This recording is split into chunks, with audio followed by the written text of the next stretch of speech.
I'm Jason with Ely Outfitting Company in downtown Ely, Minnesota. As the stories by Joe M. and the Paddle and Portage team inspire you to explore the boundary waters, let our trail-savvy crew make your trip planning simple. If you haven't tried our free online trip routing service, complete with awesome interactive maps, check out elyoutfittingcompany.com. And when you're ready, find complete outfitting services, lightweight canoe rentals, and comfy bunkhouse lodging at Ely Outfitting Company. Welcome to the Paddle and Portage podcast. We're bringing you a variety of updates from the Boundary Waters Canoe Area Wilderness at our little Wilderness Edge base here in Grand Marais, Minnesota. To kick off this update, here's a little snippet from Joe Fredericks himself on a day of significance recently. Joe here with the Paddle and Portage podcast, doing some walleye fishing in the Boundary Waters. Monday the 27th, which means it's the first day that we get to come back into the Boundary Waters. Pretty quiet on this lake in the Mid-Gunflint Trail area, which is great. I talked to an outfitter that said somebody was headed down toward Gaskin Lake, a group down toward Gaskin, so kind of over yonder there. And I haven't seen anybody out here though. Fishing's been pretty stellar today, I would say. A beautiful day in the Boundary Waters. You know, there is a difference between being in the BWCA and outside, and it's great to be able to come back in. This 2-week closure, almost it's been now, has been hard on the businesses, and it's just haven't been able to come in here. Some of the favorite lakes to come fishing and do this stuff, so it's great to be back in here. Really grateful about that. That was the day the wilderness opened up for day use. Since then, now the eastern portion of the wilderness is opened back up for overnight permits once again, spanning a significant area of the wilderness. Then also, LB just found out here in August that on the 5th of August, there's going to be some overnight entry over in Ely. So a lot of developments, and some of that's on the Moose Lake, although there's some restrictions. You can't go beyond the Lewis Narrows and Upper Basswood, but Snowbank, Wood Lake, Slim, North Cowish, Lake One, Farm Lake, South Cowish. So, there's some stuff happening. Crab Lake, Cummings. I mean, so there's some definite developments occurring in real time. Almost like every time you look, it just is more and more. So we're getting there in significant ways. We're celebrating. Hey, we want to welcome a new sponsor to the Paddle and Portage podcast. Somebody from out west, glad to team up and partner with Texas Riverways in Moab, Utah. So if you've experienced the breathtaking beauty, of course, up here in the Boundary Waters, now you're ready. You're ready for something like heading west. Texas Riverways in Moab has been helping paddlers explore Canyonlands National Park since 1958. They offer calm water, multi-day canoe, kayak trips on the Green, the Colorado rivers. Beautiful, beautiful part of the country. Texas Riverways offers round-trip shuttle service. They've got all kinds of canoe rentals if that's something you might need. It's the Red Rock Canyon walls out there in the southwest, the desert camping, but you're on the water the whole time. It goes through some of the best scenery in the southwest. It's an absolute must visit. If you're headed to Moab, go to Texas Riverways. We've got links here with the podcast. Really grateful to be partnering with them and have their support here on the Paddle and Portage podcast. Texas Riverways, Moab, Utah. Sitting next to me is the voice you just heard, the freshest Freddy in all the land, still beaming after a day of portaging and fishing in the Boundary Waters. LB, we've made it to August, and there's black flies swarming around our heads. Ravens cawing in the distance. I hear you, Raven. They were fighting up a storm at my place today. I was one sounded like it was being assaulted by another raven, and it was that sound they make that sounds like ah, ah, ah. It was like that, it went on, and I was if these were humans, I would have called the cops by now, but they're ravens, so I guess we just let it slide. Right.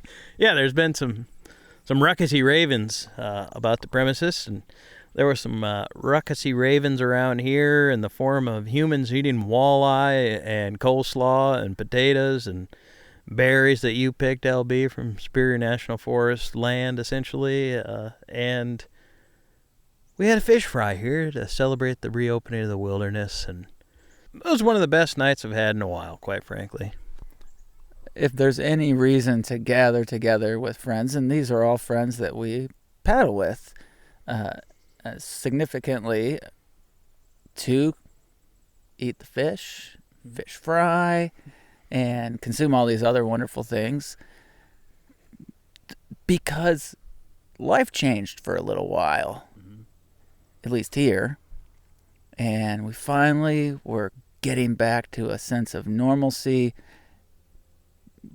Pretty much one of the main reasons we live here is, for summertime, is, well, all year round, but for paddling, is getting into the wilderness, as you said in that audio. It's just, there's nothing like it. So we're all kind of breathing a sigh of relief as life and commerce here on the eastern side of the wilderness is getting back to what August usually feels like.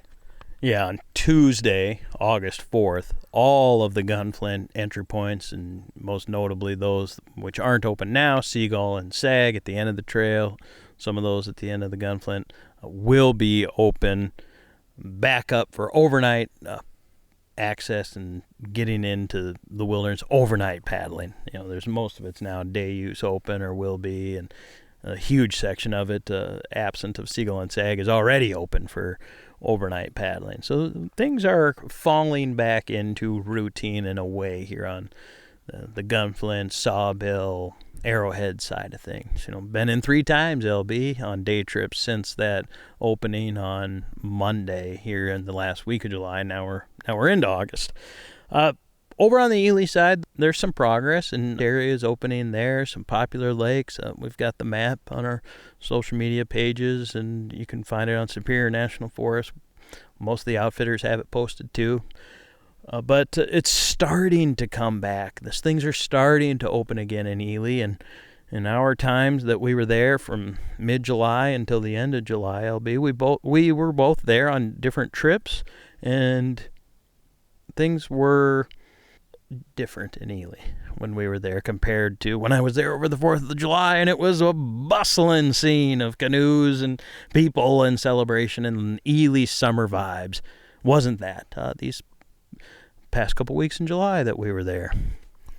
Ely was very much feeling this heaviness. It was a very real scene. It still is, but those first days after the closure into that first weekend when all the firefighter crews came in, the incident command teams, and I was there for that, and I got invited up the Echo Trail to the Lodge of Whispering Pines, and we're going to be sharing a full story about the owners, Dan and Denise, and their experience with the fires that were coming to the Echo and getting close to the lodge, and just some of the sound of this story that'll be on an upcoming episode. It illustrates how real it was for them and the Ely community. I'm Dan Houle with the Lodge of Whispering Pines. We are making every effort we can to save our 100-year-old historic lodge, and we are forever grateful for the United States Forest Service. They came in on Wednesday. Today is Monday, so that's working on 5 days, 6 days. They've cleared the area, the perimeter. They brushed it, they masticated it, which is a great big rolling drum. They put in a fire line, they've installed sprinklers that we've been getting.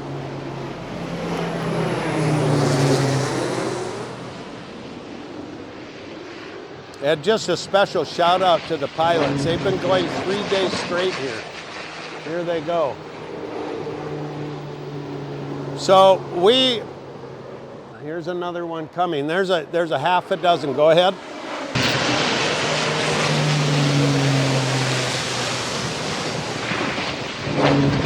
Here comes another one.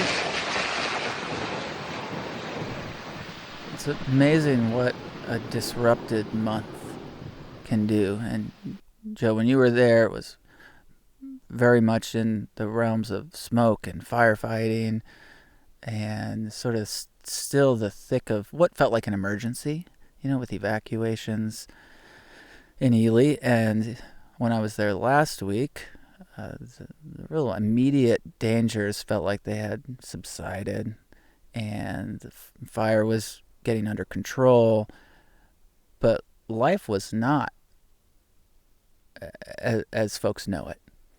And met with my friend Lacey, and we were walking through Whiteside Park, and normally the Blueberry Festival would be occurring. If any of you listeners have ever been in Ely when that is going on, I mean, it is a full-scale people everywhere, residents and visitors all commingling, but it was quiet. There was a Little League event happening where they had the fire truck down there, and the ladder was extended with the hose, and it was spraying water, and there were, local t-ball teams playing in the water, and they had the concession stand open. But I mean, it was just a little buzz. Family playing bocce ball we stopped and talked with. Some broody teenagers in the band shell. Nice. Yeah, it was a beautiful scene, and honestly, I'd never experienced Ely like that in the summer. And as I was talking with Lacey and talking with other people, I kind of mentioned that something about it all really reminds me of COVID. And everybody I mentioned that to resonated, and just the way that it's, life, normalcy altered. Mm-hmm. And in the same way that businesses shut down, Ely kind of sort of shut down for a while. And that, I think, almost maybe in like a PTSD kind of way, people are feeling sort of like so disoriented. And we certainly had those experiences here as well. They're ready to get back to normal over there. Mm-hmm. And they want folks there. Yeah, that's been a message even from the time I was there, and as you said, it was a very real time with the fires. And the chamber director, Tanner, who runs an outfitter and is very involved in the local business scene in Ely, at a meeting hosted by the Forest Service at Vermilion College, he spoke about that topic. They had just canceled the Blueberry Festival where you and Lacey were walking through the park. It would have been happening right then, as you say. And here's Tanner speaking passionately about that topic. We had to make the difficult decision a few days ago to close down the Blueberry Arts Festival for this year, to cancel it. That has a huge economic impact on every business, every person in this town. That festival brings in anywhere from 20 to 30, 40,000 people in the city. We were in constant contact with Incident Command, with the Forest Service, with all of the folks that you've heard from today, getting updates on it. We made the decision not lightly. The impact that we knew the impact it's going to have on the community was going to be astronomical, but we also had to weigh the risks with it. We couldn't very well demand or have the Forest Service tell people, you got to get out, you have to evacuate, you can't be in your home, and then invite a bunch of people to come to the city. Tanner from the chamber talking about big changes over in Ely. These things are hard to go through. And as we already talked about earlier on the podcast, when all the fires were really going down, people are showing up for each other. And you and I have talked to a couple of different people and heard stories of really cool things happening around helping each other out in the midst of real chaos. Mm-hmm. That's right. One of those stories, most specifically and most noteworthy, was the family from Texas that evacuated the campfire when it was raging on those first days, the 13th and 14th of July. And we have that interview on the YouTube channel, and we've heard segments of it too about they fled the campsite. People were yelling at them like, "Get out! The fire's behind you! You have to leave now!" And they had bought a new tent, and they had to leave the tent and some of their gear behind and get in the kids in the canoe and paddle out of there. We've got footage of it on our social media and so forth. It was a big story. Bailey from Texas and her family. And interestingly enough, it's just as things were starting to calm down in Ely, and they're starting to, they've got day use open now, and the Forest Service is out there now. Still firefighting, yes, but doing some sweeps of the area where the fire went through to look at campsites and assess what they're going to have to do to safely reopen areas near Ely. Well, one of the campsites that they went to in the Pipestone Bay, Basswood area there was this campsite where this family from Texas stayed and left the tent. And it turns out that one of the wilderness rangers, a couple of them were there, I think there were 4 or 5, including Nancy Mundalexis from the video, who we know. Nancy, of course. Everybody knows Nancy. But Nancy, and then this other fellow that was there, and he goes, "This is the tent. I heard this lady on the Paddle and Portage podcast. Yes. I know, we got to find her." So I was out fishing on a lake outside the wilderness. It hadn't quite opened up yet, late July. And I get back and there's an email from this guy for the Forest Service. "How do I get a hold of this woman? We've got her tent." Yeah.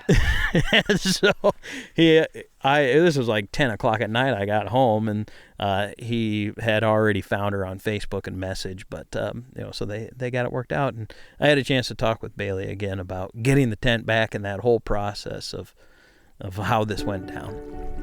50 years ago, a group of friends met at a diner and began to organize a movement. They called themselves Friends of the Boundary Waters. Through grassroots organizing, they fought to make the Boundary Waters the protected wilderness it is today. For 50 years, we've defended the Boundary Waters. Our strength is in our members. It is in you. To learn more and join this movement, please visit friends-bwca.org. All right, we're talking again on the podcast with Bailey Shin. Bailey, good to see you again. You too. Yes. So, as I said in this introduction, you were contacted by employees of the Forest Service on the 25th of July. They found you. They got your gear. Take it from there. Tell us about how that went, meeting them and hearing from them. Yeah, it was pretty crazy and surreal. But yesterday afternoon, my family and I had been up at Voyager National Park. We'd done some hiking in the day, and we were on our way back getting ice cream and cook, if you know the spot. And then I got out my phone to check something, and I hadn't opened Facebook all day, but I saw something and a notification, and it was a message request from someone named Carl, and it said, "I'm Carl, and I'm a BWCA forest ranger here in Ely, and I think I have your gear. I'm out on Pipestone Fall today. And give me a call." And he gave me his number. So I called him and we connected, and he said, "I'm still out here right now. They're kind of inventorying campsites and seeing what's, safe and not, and what's going to be salvageable and open, eventually. This will be later, but they're just checking out campsites in the area." So I guess the fires moved out of that area, but it's still going. The campfire is still going, but it's moved up out of Pipestone Bay. So they were there, and he said, "When I'm back in Ely, I'll give you a call when we're heading back, and meet me at the ranger station." So he said, "Okay." So a couple hours later, he calls us. We go, my husband and I, to the ranger station, and then there's 4 of them there with big black trash bags full of gear. They have our three bags, and they said, I said, "How did y'all know?" Because people who know Boundary Waters, there's no check-in to sites. You're not camping at a specific location. They know you have a permit to go in this spot, and they have no clue where you're going to go from there. So how did he know it was our stuff on that spot specifically? And he said he'd seen your podcast. He said he'd been keeping up with different stories in the area, and he'd seen us on the podcast and heard me say Pipestone Falls, and that I had kids, and that we left a tent. And so he, his other rangers were like Detective Carl. They were kind of just saying he really kind of puzzled it out, and he figured out he thought it was probably us. And so he reached out to you, and then I think simultaneously kind of sent me a message to see which one worked out. And then sure enough, it was our stuff. And he said a lot of the gear that they're going to be collecting also coming from other sites, because many people who evacuated, they packed it all up, they were ready to go, but then they couldn't go out on their own and they had to get evacuated, so they left gear. So he said also most campsites had packed gear, and ours was the only one that was like, well, they kind of left in a hurry, and so the other gear they're going to be trying to get and figure out what they can, and a lot of it's outfitters, but this one, he said, I really wanted to try to get it packed and back into town to y'all today, see if I could find you. Wow. Go Carl, what a guy. All those rangers are incredible. We told him you're our heroes anyways for what y'all do every day, all the time, and right now going through, and but especially like just an extra, to care about our stuff. People who have gear know it takes a long time to build up your gear library, and so that was pretty cool that he wanted to make sure we connected. Now some of it we'll see a little worse for wear. Obviously they showed a video that Nancy, who you told me her name was Nancy, but Nancy Mundalexis, the legendary ranger from the videos of To Get Your Permit for the Boundary Waters, and everybody knows Nancy. I mean, she totally a legend in the BWCA. Yes, everybody knows Nancy. I know. When I told my husband you said that, he said, "Oh yeah, she's the permit video." Like, yeah. So and a legend too for other reasons. Like, she's a badass ranger and has done a ton of stuff in the wilderness. Yeah. Like, she is like next level, Yeah, she's super cool. So yeah, that she was a part of that team that's going through right now. And so she actually took the video of the campsite and said, "I'll airdrop it to you." And you can hear her kind of narrate, but she's there was a downed tree, and then there's burned, kind of brush, and there was like a stump that was there, totally just black charred. And it's all on this kind of one side. And then the other side, it looks like it just didn't jump across the big open campsite part. It kind of just kept moving out. So our gear was not, it was kind of close to the burn stuff. So that's where some of the singed stuff came. And we had some ropes hung further down at the other landing, and those like totally got burned up. It's like little pieces of rope that's just like melted and warped. They put it all in there, like y'all can just have everything. So it's pretty wild, and there's it obviously got real hot around there, and tons of water. They said mostly everything's just drenched from all of the dousing, of the planes and all of the firefighters. So everything's soaked. So we just had it kind of airing out, and we're going to get it all kind of set up and inspected. But so she gave us the video. We got to see that, and they looks like the campsite. It's gonna be all right. It's definitely got a few spots that are worse for wear. They're gonna have to get that huge tree out of the middle of the clearing. But they said, y'all made the right call, left when you did. This was not a safe place to be, and certain campsites got totally wiped, and it's just Mother Nature kind of does what she does, and this one just went around our stuff. It was wild. So yeah, okay. Yeah. So you mentioned in our first conversation, like the day after you were evacuated, within those first couple of days, that the tent was new. You had just bought this tent, and how is that in particular? Like specifically, how is the tent looking because it was new and a larger item to be left behind? Yeah, for sure. We had broken it down, so that was probably helpful, and everything was kind of piled with the tarp, and so the tarp it's on is melted and side of it on one side. I see some burn holes for sure and some mesh. We're gonna put it up now that it's kind of been aired out, and I think we'll see more. So for sure, some patch kits in our future. It's not brand new anymore, but it's got a pretty cool war story to tell. But I mean, it seems usable, like for sure. It's not like I don't see any huge giant fire damage, just lots of little ash holes and things like that, which happen anyway sometimes when you buy, especially if you buy used gear or if you use it a lot, that kind of stuff can happen. So it's got some character to it now. Do what? It's got some character to it now. Exactly. Yeah, exactly. Every little patch has a story when you go take your gear out. So yeah, it's crazy. So yeah, that was for sure our biggest thing that we'd left. There was like a plastic kids bucket, sand bucket. I mean, they got that. Everything, the little ranger books we've gotten at the Fall Lake campground, they're just absolutely drenched, but they're in there. Watercolor paints our kids had. So just a bunch of kind of random stuff. It was like, oh yeah, and we got one crock out and one crock didn't make it. And then my husband was like, my other crock, so it's kind of wild. Yeah. Wow. And I mean, you had written this gear off as like destroyed, lost, done for you. You were never going to see it again. That was my impression based on our first conversation, right? For sure.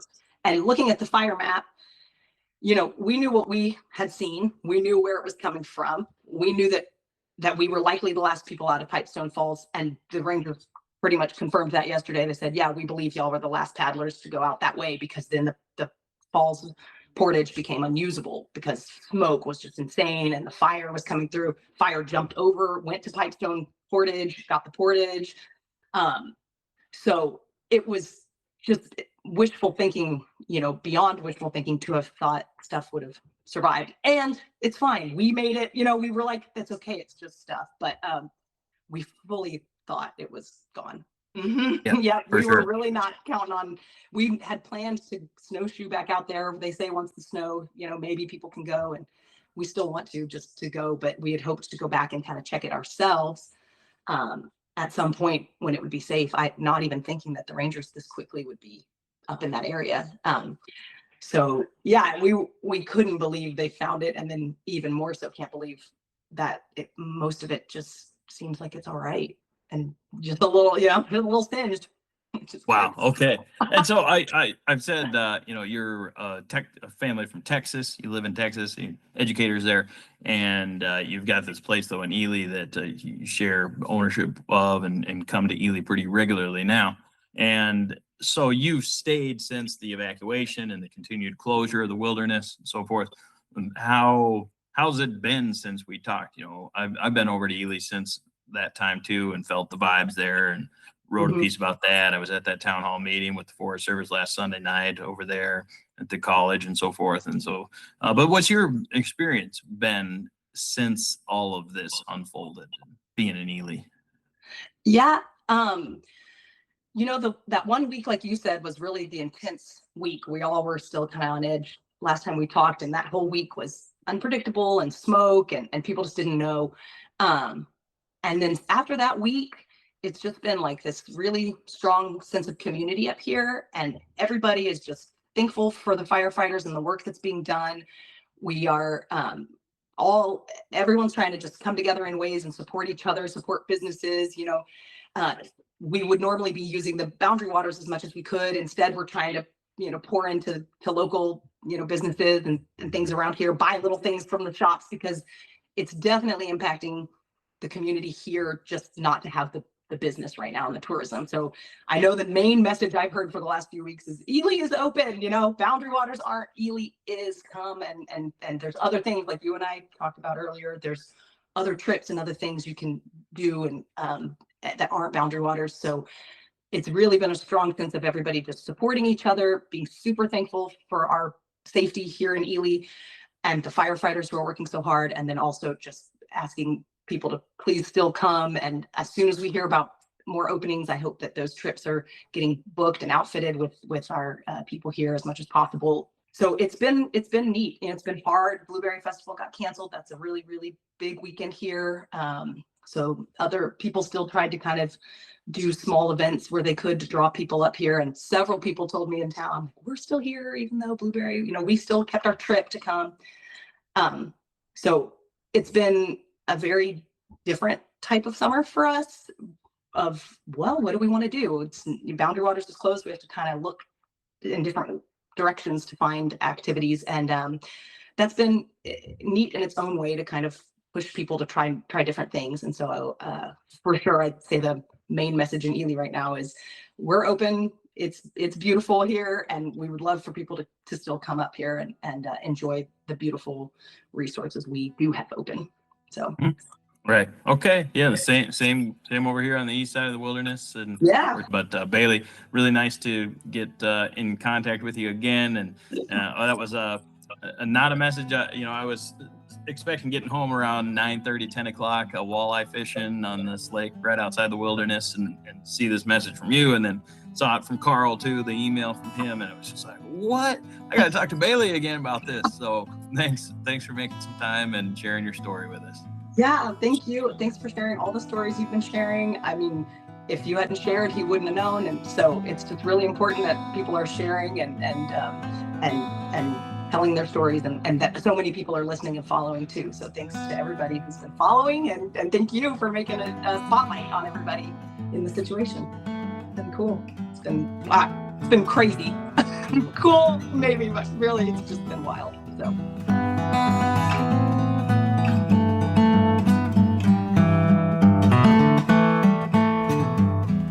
Among all these stories, I think I know, and you too, Freddie, that these communities, these wilderness edge communities, we know how to handle hardship. And of course it's not easy, and there's certain things that we've heard from folks that definitely make the hardship easier. And the perfect example of this is when I stopped into Spirit of the Wilderness and talked to Jenny Nelson.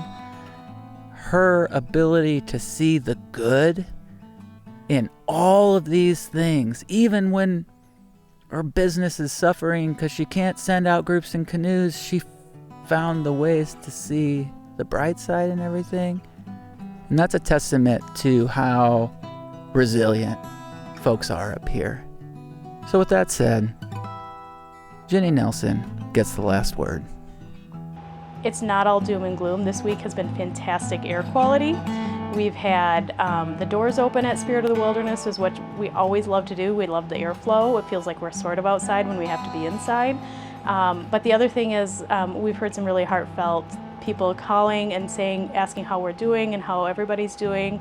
We had a customer and friend of ours buy lunch for our staff yesterday, which was really appreciated. They just said they wanted us to have one less thing to think about, and that was really nice.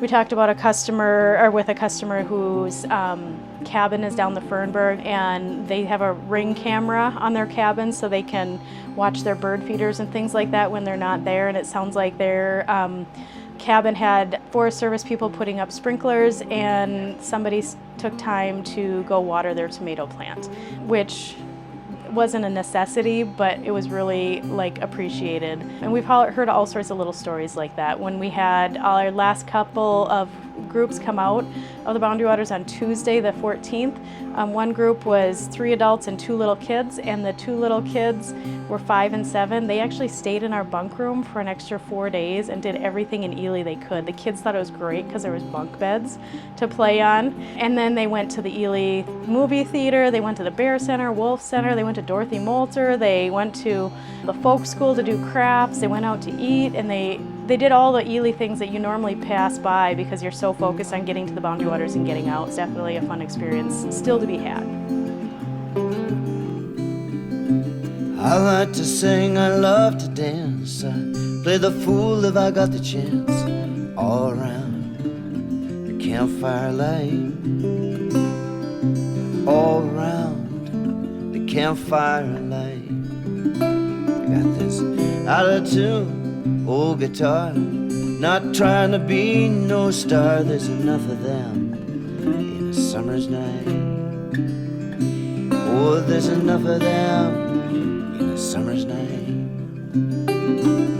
Well, you can look to Venus, you can look to Mars. I will set my sights by the northern star, and in the deep dark blue come the northern lights.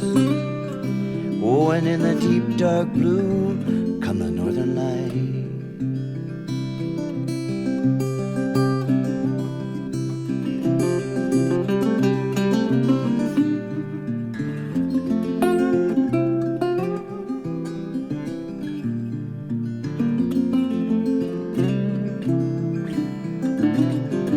Sing when I paddle canoe, feeling, not thinking if the strokes are true. We're gonna get through to the other side. Now, out in the night, the waves beat the shore. You can hear 'em pounding, you can hear 'em roar. Oh, roll me, rock me in my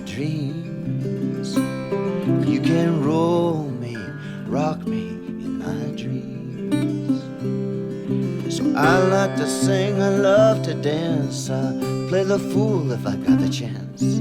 All around the campfire light,